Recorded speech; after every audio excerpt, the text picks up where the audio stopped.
Richard, in the film Glengarry, it said the main protagonist always said, always be closing. Yeah. Should estate agents be that way?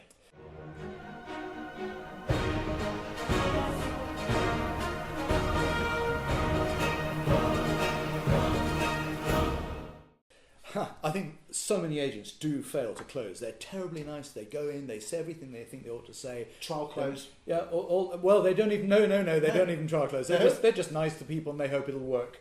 And then they go back to the office and they wait for the phone to ring, and it doesn't. So they phone them, and they found that the agent, the seller, has gone to another agent, and probably an agent who was better at closing. Not necessarily a better agent. Not necessarily a better agent. No, it's the agent who can get the business. The most persuasive agent will get the business. They don't have to be the better agent. I mean, agents do more or less the same sort of thing, but very often it's... So it's all about closing, the best closers. Close. No. Go on. No. Okay, the ABC of sales, always be closing. I'd like to change that to always be charming, because I think ultimately, as long as you are the professional, the expert, and they know you're the expert, and if you can combine that expertise on the one hand with charm on the other, why would they not appoint you?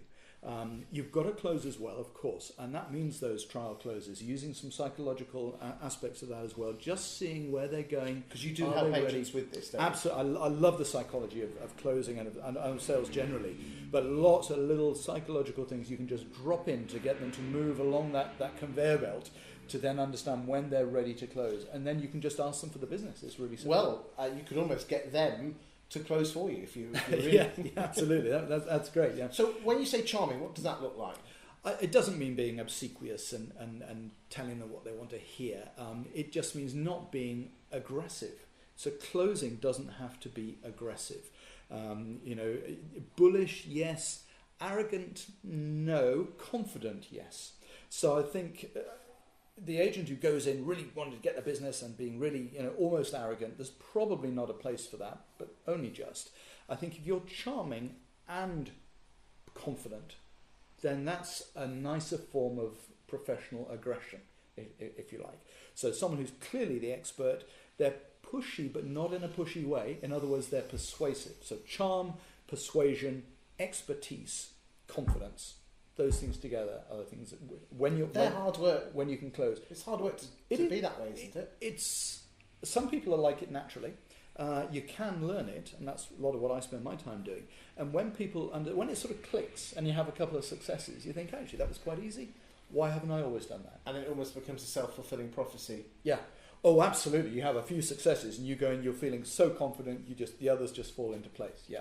You get a couple of bad ones. You know, that didn't work very well, so I won't try that again. Yeah, because it's funny with estate agents. I always found that the pain of losing a valuation is not equal to the elation of getting absolutely. It. And the thing is, Chris, agents will identify with this. You go on an instruction, it's all going quite well, you think you're probably going to get it, maybe you didn't close, but the next day you phone them up and they say, oh, thank you for coming around. Yeah, oh, you know what, it was so close, it was 6 of one, half a dozen of the other, we virtually had to spin a coin to decide, and I'm afraid we went with the other agent. So what we're talking about, a lot of my training covers those little tiny things that could just influence the way that coin falls, because the instruction you didn't get, you very, very nearly did. It's like the British cycling team. They didn't look for the one magic thing. They looked for shaving lots of little marginal yes. returns. Yeah, and that's what you're saying.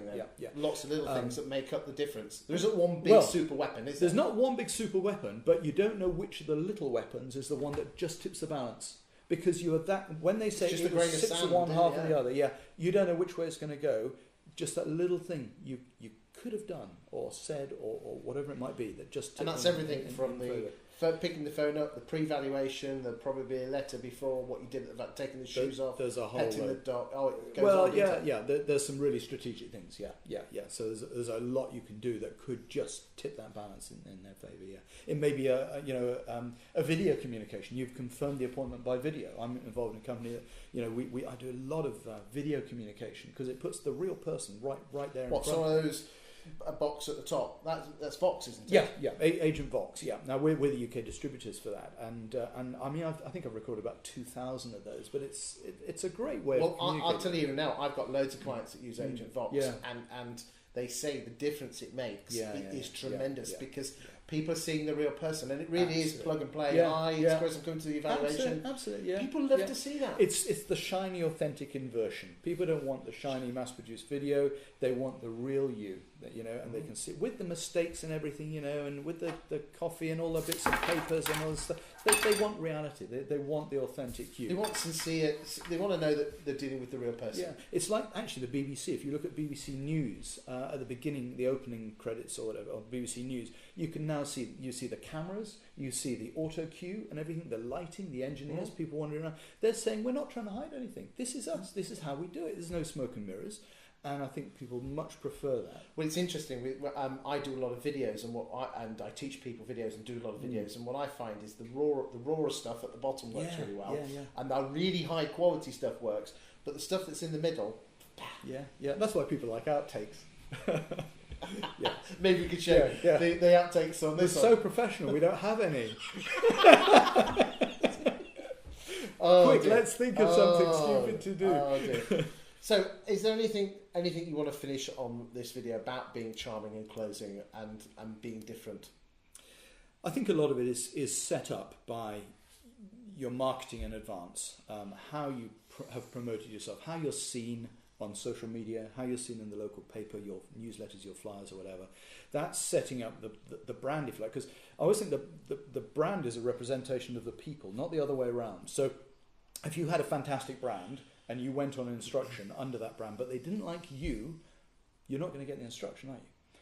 But if you only had a mediocre brand, but they really, really like you, you're going to get the instruction. Yeah, because I think a lot of agents do hide behind. Yeah, absolutely. But you're more important. They employ you. The brand is like a promise of what they can expect. I call it a code of credibility, but it's the person. Absolutely. And they give it to the individual. So the brand is a reflection of the individuals, and I think the individuals need to be promoted more in the marketing as well. I agree. So I agree. A name and a photograph, always a photograph. I mean, when do you have a business card without a photograph? Crazy. It's to remind people who they saw.